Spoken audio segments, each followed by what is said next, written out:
Ever since there were humans, we've had the experience of walking out at night and being face to face with the universe.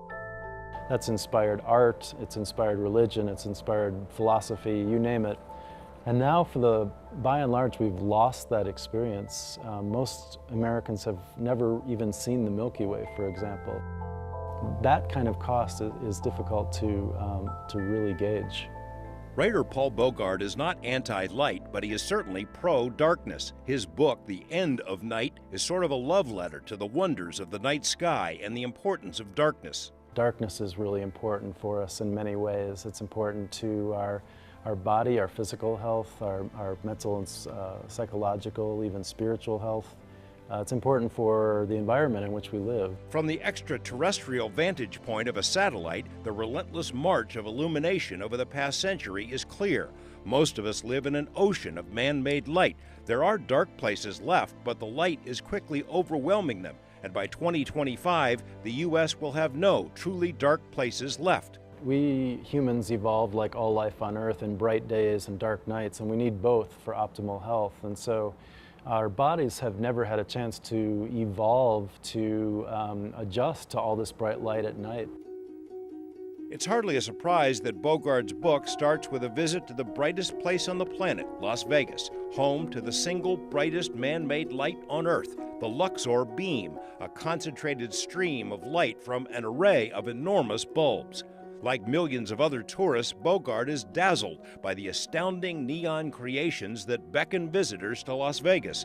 But an astronomer walking on the Strip might be able to see only a dozen stars instead of the 2,500 to 3,000 the human eye can see away from the city lights. The problem isn't light, Bogard says, it's wasted light. Gas stations as bright as mini supernovas blasting out light in every direction, or massive stadium lights that often stay on all night.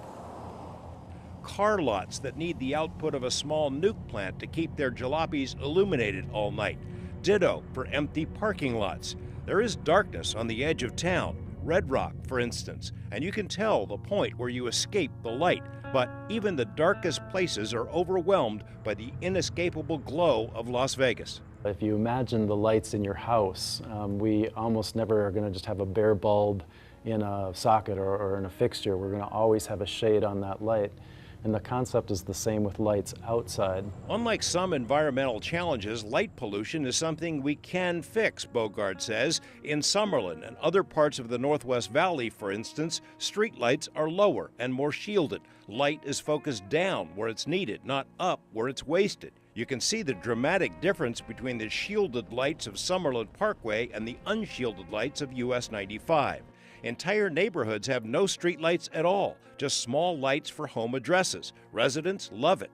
Bogard says too much light is bad for human health, so much so that working the night shift is now considered its own health threat and an increased cancer risk.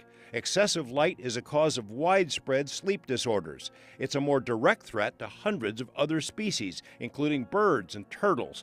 The bats, which feed on moths drawn to the Luxor light, for instance, gorge themselves, but fly so far out of their way it ends up a net loss.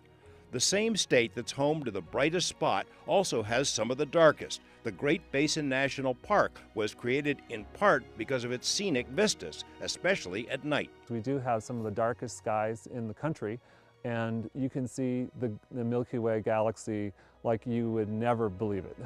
It's just amazing, and sometimes it looks like clouds.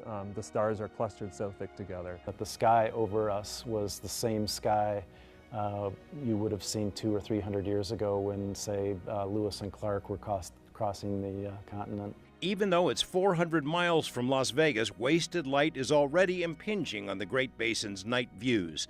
Bogard thinks we need to save the darkness before it's all gone. Light itself is not bad. Light is miraculous, wonderful, oftentimes very beautiful. It's just that we're using so much of it, and unnecessary amounts, really. George Knapp, 8 News Now.